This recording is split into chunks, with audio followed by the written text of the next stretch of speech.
Hi, my name's Stephanie. I'm one of the people behind the mushroom barn, the Mush Barn. Today I'm going to give you a quick tutorial on how to use your grow kit, and I'll try to answer a few frequently asked questions as well.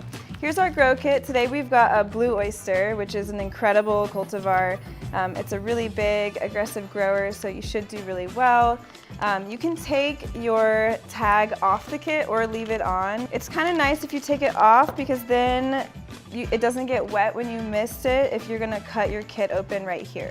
You can cut your kit open wherever you like. I would suggest one to two holes. If you have some sort of design that you really want to create with your kit, like having the mushrooms fruit even in the shape of a letter, you can do that. You can cut like a big C or a letter, something like that, and when they start to fruit, they'll actually fruit in the spots where the bag's been cut open. For us today, I'm gonna cut the bag right where the opening is because I really like how it looks when we have mushrooms kind of coming out of the opening of the bag. We're just gonna follow the instructions. Cut one X in the top of the bag where the burlap opens, and then we're just gonna mist it, and that's really all we need to do for now.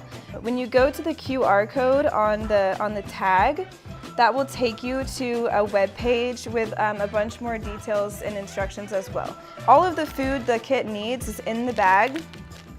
It just needs water. It just needs that mist. So lighting isn't too important. You can fruit the kit wherever. I would suggest doing it right on your kitchen countertop because it's really nice having them available and somewhere that you're gonna see it often so that you remember to water it. So if you don't mist your mushroom kit regularly, it's gonna be hard for the mushrooms to form and develop without that water. We're gonna open up the bag and just expose a little bit of the block inside. The coloring here will vary from like a brownish to a white color. So this is totally normal what we see here. And we're gonna take our knife that we've pre-sterilized and we're just gonna cut a nice slit into the plastic like this. And I'm gonna cut a little X. You can cut any shape, it really doesn't matter. And I'm gonna close this up a little bit just for the aesthetics. And it'll help keep it from drying out while we wait for those mushrooms to form. The next thing I'm gonna do is mist right where that hole is. And this just has pure water in it. So I'm just gonna spray a little bit of water in there.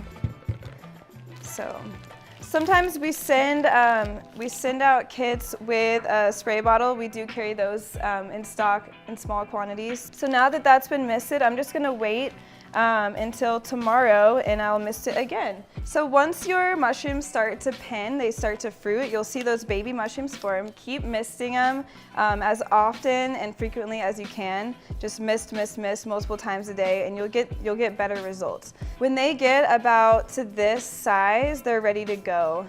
They're ready to be harvested. So to harvest them, you really will just grab, this will kind of be as if this were here. You can grab kind of near the base behind the mushrooms and kind of pluck and twist. And that's what it'll look like where you've harvested from.